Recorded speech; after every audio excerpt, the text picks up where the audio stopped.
Darling, be a dear and pass me the jar of ground-up Egyptian corpse, would you? Throughout history, the ultra-rich have lived in a completely different reality. While the rest of the world was fighting for basic wages or just trying not to die, the elites were doing absolutely insane things to show off their wealth. From eating mummies to buying multi-million-dollar yachts as storage space. But today, the ultimate wealth flex has gotten even darker. They are pouring fortunes into underground luxury doomsday bunkers, even though they secretly know there is one massive unfixable problem that will make those bunkers completely useless. Let's take a closer look at 5 craziest things billionaires did and are doing now. Chapter 1. The weirdest unboxing ever. You might enjoy an occasional unboxing video now and then, but the rich in the Victorian era went absolutely crazy over unboxing something else entirely. Oh, I'm so grateful for all of you coming tonight. I present to you the spectacle of tonight's gathering, the mummy-unwrapping. Yeah, they did it for fun. People would go to a grandiose party, and the culmination, the icing on the cake, would be to unwrap the mummy of some aristocrat from ancient Egypt. It was the ultimate Victorian flex. Righto, let's see what this guy brought with him to the afterlife.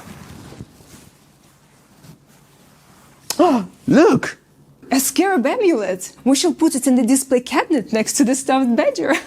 These unboxings were essentially 19th-century loot boxes. The guests would crowd around as the host unwound hundreds of yards of linen. They were looking for jewelry, amulets, and trinkets buried with the body. And remember, it wasn't happening in a sterile lab. This was happening in a carpeted living room while everyone was politely sipping their tea. It was gross, it was destructive, and it was entirely legal.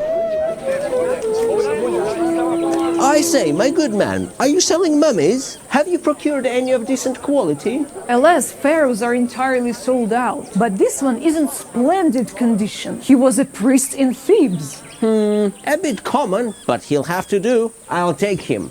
Right, you could literally buy a mummy in Cairo, throw it in your luggage, and bring it back to London. But let's get back to the party. Destroying priceless historical artifacts and desecrating bodies for parlor tricks wasn't the wildest thing the elites did back then. Oh, all this excitement makes my head ache. Don't worry, my dear. Here, take some of this. It's ground mummy powder. It's a miraculous drug that cures headaches, stomach aches, and even cancer. Thank you, dear. You're so kind. Rich people literally ate powder made from the corpses of Egyptian aristocrats. And it all started because of a massive translation error. Ancient Persian medical texts praised a sticky natural black pitch called mummia for healing wounds. But when European translators read those texts, they confused mummy and mummia and thought, oh, that must mean the dead bodies. Darling, my head is still aching. Are you sure it's not counterfeit mummy medical powder? Actually, it might have been. Eating ancient Egyptians became so popular that there was a mummy shortage. Grave robbers started taking recently deceased criminals. They thought they were eating a pharaoh to cure a headache, but they were actually eating a 16th century thief. Chapter 2. The $15,000 fruit. For the ultra-rich, mummies were one of the ways to show off their wealth. But how else could they flex their immense wealth at a party while the rest of the world was crippled by poverty? Nowadays, they'd probably rent the entire city of Venice for a wedding. But back in the day, they did this. Is everything ready? The guests are going to be here any moment now. Archibald, is the centerpiece on the pedestal? In the 1700s, to show off that they are absurdly, incomprehensibly rich, all they had to do was to show their guests a pineapple sitting on a cushion. Such beauty, the Duchess is gonna die of jealousy. Trying to grow a tropical fruit in cold, dreary England was basically impossible. Wealthy landowners had to build massive glass hothouses and pack the walls with literal horse manure to keep the temperature at 85 degrees Fahrenheit year-round. Between the architecture and the labor, growing a single British pineapple cost up to $15,000 in today's money. Archibald, what are you doing? Nothing, my dear. Just admiring the foliage. Quite tropical. Are you eating the centerpiece? Spit it out right now! But I just took a little piece from the back. Nobody's gonna notice. It's a rental, Archibald. It has to be returned whole by midnight or we lose the money. Did you think we could afford to buy a pineapple? We're simple millionaires, not billionaires. Right, even most of the rich could not afford to have pineapples at every party. So that's why they started renting them. It was a whole industry. A pineapple rental industry. Chapter 3. The most lavish party ever. By the late 19th century, the United States was in the middle of a massive economic depression. Millions were unemployed. So how did the ultra-wealthy elite decide to help the starving masses? Oh, Bradley, darling, the economy is in shambles. The poor are starving in the streets. It is simply too depressing to look at. We must do something to help them. Quite right, my dear. Shall we open a soup kitchen? Or perhaps fund a hospital? Don't be gross, no. We shall throw a massive, absurdly expensive costume ball. Brilliant. But how exactly does us drinking imported champagne in costumes help the starving peasants? Because we will force our rich friends to hire local tailors to make wonderful outfits. It's brilliant. We're stimulating the economy. I'm going to wear a necklace that belonged to Marie Antoinette. The poor will be so grateful.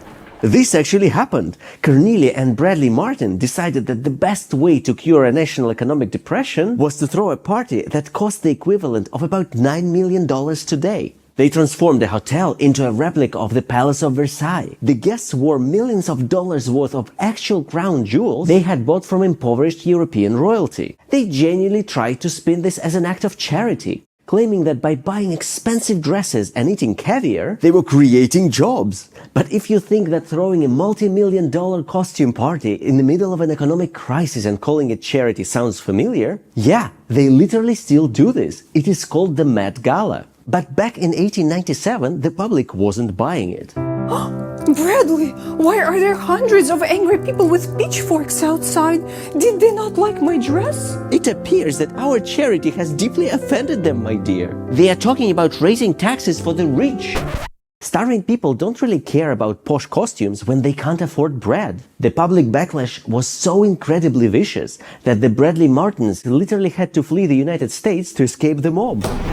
Chapter 4. This shadow is quite big. Having an expensive yacht with a helicopter and a couple of jet skis used to be the ultimate wealth flex, but nowadays things have escalated. Captain, where's my water-propelled flyboard? Terribly sorry, sir. We had to leave it behind. There is simply not enough space on your super yacht. What? I cannot live in these conditions. Fine, I'll buy a giga yacht. And that's exactly what happened. Super yachts became giga yachts, and giga yachts became mega yachts. But when they have billions of dollars, they simply can't stop buying James Bond villain toys. And eventually, even a 150-meter mega yacht runs out of physical space. Captain, where is my third submarine? We are throwing a party tomorrow, and having only 2 submarines is simply embarrassing. Apologies, sir. We had to leave the third one at the dock in order to fit the mega inflatable floating castle. That simply won't do. I need it by tomorrow. Also, I have an inflatable castle?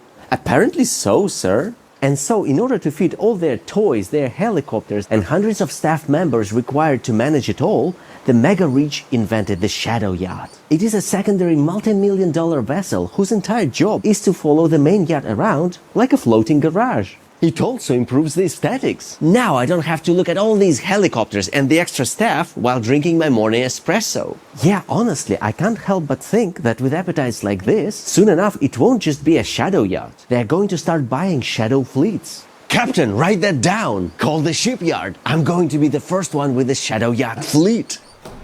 Chapter 5. The Bunker Conundrum. Toys are fun, I suppose, but if you ask almost any billionaire about the future today, they will all tell you the exact same thing. We're all gonna die! The apocalypse is coming! Right! They're pouring hundreds of millions of dollars into underground luxury doomsday bunkers, in which they have arcade rooms, climbing walls, swimming pools, with water slides, movie theaters, and even indoor shooting ranges. Some of them are hiding under small nondescript houses, with secret doors behind bookshelves leading to gigantic underground vaults, villain lair style.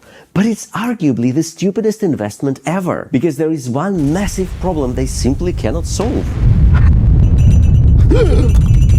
Aha! In your face! Best investment ever! Get me to my bunker! Oh, the apocalypse wasn't the problem I was talking about. It wasn't? Whatever. Quick, where's my pilot? And where is my elite security team? Waiting for you, sir. Who is that? My wife. You promised to accommodate my family. That is the only reason I didn't steal your helicopter 20 minutes ago. This is real. They keep private pilots on 24/7 standby. They hire former Navy SEALs for security, and they promise these guards and pilots that their families can live in the bunker too, because they know that's the only way to get them to show up when the world's actually burning. Fine, let's go. But we still haven't reached the problem I was talking about. You aren't on my payroll. Whose family are you with? If I knew that someone had such an annoying husband, I never would have agreed to this deal. Oh, don't mind me. I'm just here for the ride. Safe! I'm safe! You're now my butler. Bring me an espresso, now. Actually, we don't really need you anymore. Ah, here is the problem I was talking about. What? I pay your salary? Yeah, but money is completely worthless now. Congratulations, you're our new janitor. What? That's the thing. Once the world collapses, money is worth nothing. And there is absolutely nothing stopping the security personnel from overthrowing the billionaires. So the ultra-rich are literally spending millions of dollars on consultants trying to figure out this problem. But so far, there is no solution. And here is the craziest part about that billionaire in the bunker. The only reason their money becomes worthless at the end of the world is because money was never actually real in the first place. It is all a shared hallucination we got tricked into believing. To find out how it happened and how humanity was forced into trading our lives for pieces of paper, click here to watch our video on the biggest lie in history, the illusion of money. And if you enjoyed it, please hit subscribe. It is a big help to our small channel.